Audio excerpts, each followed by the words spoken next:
सिंह के कहते हैं, चाहे खेसारी लाल भैया को कहते हैं कि हम खेसारी जी को भगवान मानते हैं, हम उनके लिए जान दे देंगे, हम उनके लिए टैटू भी बनवा सकते हैं, हाथ भी काट सकते हैं, नाम भी लिखवा सकते हैं। तो कोई देगा? तो अभी हम लिखवा लेते हैं। बेटा मन मऊजी, अरे पतो हो मन मऊजी, अरे झोंक तारे बाप महातारियेरा। टैटू बनवाए या हाथ चीर ले या कुछ भी कर ले, कोई प्रभाव नहीं पड़ेगा। जिंदगी के मेला में बाटे है सभे झुराई। तो आपको लगता है कि आप आगे चले जाइएगा? चलेंगे, एकदम चलेंगे। कॉन्फिडेंस रहेगा अपने आप पर, हमारे पास कला है तो एक न एक दिन केहू नहीं खे अपन हवा, केहू नहीं खे अपन भाई, सब लोग अकेला गलती रानी गईलू भुलाई रे, फोन नहीं करत बाड़ू बनलू का साथी। ना टैटू हम नहीं बनवाएंगे। हम अपने आप पर कॉन्फिडेंस है कि हमारे एक ना एक दिन। आपको भी लगता है कि आज नहीं तो कल दूधावा के नीक ना दिया रे मसे, मोरा नींद ही गईल, हम दुश्मन गए रही। मैं राहुल राज और आपकी ताकत में आपका स्वागत है। हमारे साथ अभी हैं कृष्णा क्रांति जी और इनका स्टूडियो है। आइए हम इनसे खुद बात करते हैं। और हमारे चैनल में स्वागत है। सबको प्रणाम और आपकी ताकत, सब परिवार को प्रणाम, और आलू भैया आपको भी प्रणाम, और भोजपुरी समाज को भी प्रणाम। रियल टैलेंट को मौका क्यों नहीं मिलता? रियल टैलेंट का मौका आदमी अंदर अंदाज कर रहा है, नज़रअंदाज कर दे रहा है लोग। रियल टैलेंट देखे जाएगा तो हर एक गांव शहर में एक ना एक बच्चे के पास रहता है। अब लेकिन यहाँ देखिए टैलेंट, दूसरा टैलेंट यहाँ पे दिखाया जा रहा है, टैटू टैलेंट। तो क्या क्या विवाद हो रहा है, जातिवाद पर विवाद हो रहा है, बहुत से विवाद है। टैलेंट तो, रियल टैलेंट तो बहुत है, हमारे समाज के अंदर भी है, हमारे अंदर भी है, ऐसा बात नहीं है। लगातार 17 दिन से प्रोग्राम कर रहे हैं, ये टैलेंट नहीं है तो क्या है? तो हम लोग टैटू बनवाए या हाथ चीर ले या कुछ भी कर ले, कोई प्रभाव नहीं पड़ेगा। कोई भी बड़ा स्टार, ये लड़का अब भगवान की तरह माने किसी को भी नू, तो थोड़ा सा भी इज्जत नहीं मिलेगा। कैसे कि कहेगा लोग कि चलो इसके पास तो क्या है, मानने वाला तो मानने है। यही तो बात है, टैटू की क्या बात है। कृष्णा क्रांति जी, आप बहुत जैसे कि अश्लील गाना भी गाते हैं या कि अश्लील मुक्त गाना गाते हैं? नहीं, देखिए हम सामाजिक को लेकर बहुत विवाद हो रहा है। देखिए कहने का मतलब ये है कि आजकल बहुत ज़्यादा विवाद चल रहा है। अब रहा बात तो हमारा, तो हम अश्लील गाना नहीं गाते हैं, हम सैड सॉन्ग और सामाजिक गीत और स्टेज शो करते हैं। तो यही तो गाते हैं। यूट्यूब पर सर्च मारिएगा, देख लीजिएगा। अपना चैनल एकदम कृष्णा क्रांति म्यूजिक प्रेजेंट और क्रांति म्यूजिक हिट 2 मिलियन।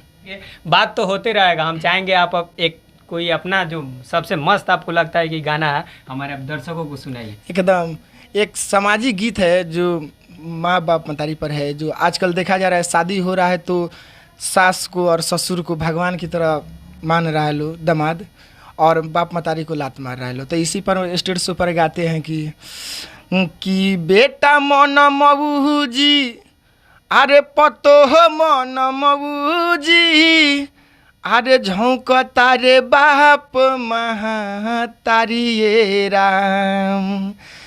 बेटा मतलबी पतो हो मन मऊजी, झोंक तारे बाप महातारियेरा। साहस ससुर के दामाद पाव पूजे, आ सब भइल धन नारियेरा।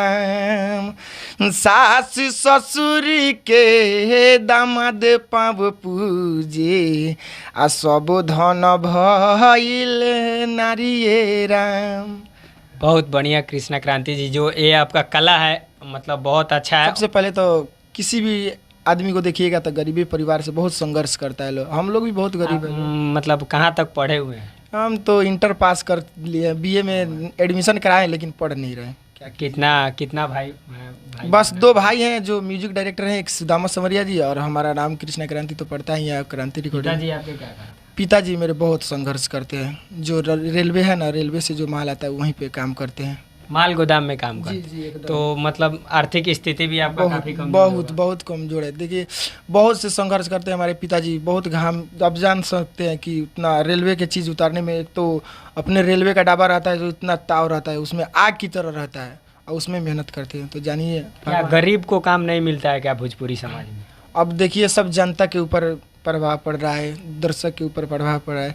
देखिए एक गरीब को अगर 2 वक्त के लिए खाना अगर कोई देता है ना तो जरूर वो दुआ देगा, और धनी को खिलाइएगा नहीं तो कहेगा का खिलक। काम मतलब आप गुजारिश नहीं कीजिएगा भोजपुरी समाज में जितने भी श्रोतागण है, चाहे जो भी है, कि हमको भी एक मौका मिलना चाहिए। एकदम, देखिए हम तो इसी के लिए तरस रहे हैं ना, बहुत से मेहनत करते हैं हम, 24 घंटा लगाते हैं और सिंगर को गवाते हैं, तो दर्शक के ऊपर होता है, दर्शक प्यार भगवान सब देते हैं, सब दुलार आशीर्वाद। क्या मतलब जैसे कि आप और बहुत सारे आप गाना गाते हैं, तो एक दो और चाहेंगे हम, बात तो होते रहेगा हम लोग का, चर्चा जो हो रहा है हम लोग का, और गाना सुनाइए। एकदम, जो ये गाना था, अरे की जिंदगी के मेला में बाटे है सभे झुराइल रे, कि केहू नहीं खे अपन हवा, केहू नहीं खे अपन भाई, सब लोग अकेला बा, जिंदगी के मेला में बहुते झमेला बा, जिंदगी के मेला में बहुते झमेला बा। सबसे ज़्यादा अच्छा लगता है ना तो वो सैड सॉन्ग लगता है, तो सैड सॉन्ग हम चाहेंगे कि आप हमारे दर्शकों को सुनाइए। एकदम, कि कहा भइल गलती रानी गइलू भुलाई रे, कहा भइल गलती रानी गइलू भुलाई रे, फोन नाही करत बाड़ू बनलू कसाई रे, जिंदगी से चहल गइलू बनलू पढ़ाई रे। बहुत से सैड सॉन्ग है, कितना सुनाए। ये जो मतलब जैसे कि गाना गाए हैं, तो ये आपका लिखा हुआ है कि जैसे एकदम एकदम, जितना भी हम गाते हैं सब हमारा लिखा रहता है, लेकिन भाई का नाम देते हैं क्योंकि बड़े हैं, तो एक राइटर का नाम देंगे और सिंगर का भी नाम देंगे तो अच्छा नहीं लगता है, इसलिए हम टाइटल चेंज कर देते हैं, भाई का नाम देते हैं सुदामा। लगता है कृष्णा क्रांति जी की आप अभी अश्लील गाना, अश्लील मुक्त गाना गाते हैं, और भोजपुरी में ज़्यादातर अश्लील गाना से ही कोई सिंगर आगे बढ़े। देखिए कहने का मतलब ये अश्लील जो भी करे गाए उससे हमको मतलब नहीं है, मेरा जो दिल करता है वो करते हैं। क्या आपको लगता है कि आप बिना अश्लील गाया भोजपुरी में आगे चले जाइएगा?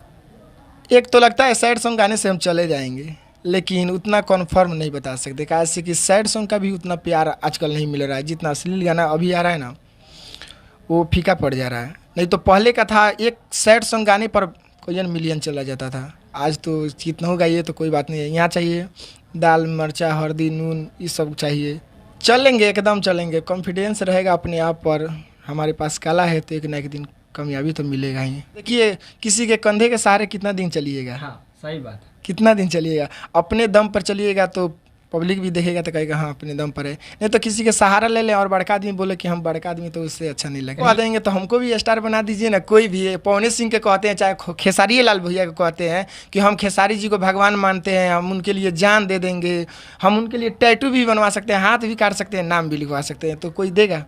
तो अभी हम लिखवा लेते हैं, टैटू बनवा लेते हैं। मतलब आपको भी अब लग रहा है कि टैलेंट के हिसाब से हमको मौका मिलना चाहिए। एकदम एकदम मिलना चाहिए। देखिए हम लोग मेहनत कर रहे हैं ना, अब कोई आ रहा है टैटू बनवा दे उसको स्टारे बना दीजिएगा, तो देखिए कहीं ना कहीं प्रभाव पड़ रहा है हमारे भोजपुरी समाज में, पड़ रहा है कि नहीं? पूरा पड़ रहा है, कैसे कि हम 2015 से गा रहे हैं, आज 2022 चल रहा है, अभी तक अब सपोर्ट मिल रहा है ना, तो आप देखिए अब आप ही हमको सपोर्ट कीजिएगा ना तो हमारे अंदर दम आएगा क्या, तो लेकिन ये हमारी हीनता होगी, हम सबको देख के चलेंगे, किससे क्या व्यवहार से कैसे बात करना है ये देखना है। हमारे हिसाब से तो लगता है कृष्णा क्रांति जी अब आपको भी टैटू बनवा लेना चाहिए।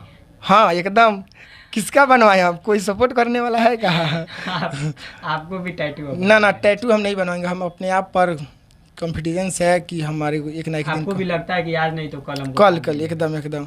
देखिए जिंदगी मौसम की तरह होती है, कभी धूप तो कभी बरसात तो कभी बादल, ऐसे होता रहता है, तो कभी दुख कभी गम कभी सुख। चलिए चलते चलते हम आपसे एक और सैड सॉन्ग सुनेंगे। एकदम एक सैड सॉन्ग, कि अखिया से मोरा नींद गइल, हम दुश्मन गरहित भइल, अखिया से मोरा नींद ही गइल, हम दुश्मन गरहित भइल, कि मनवा मोर पगलाइल बा, दिलवा के ही बुझाइल बा, अखिया बहावे आंसुआ, जाके कह दे पुरवा, अखिया से मोरा नींद ही गइल, हम दुश्मन गरहित भइल।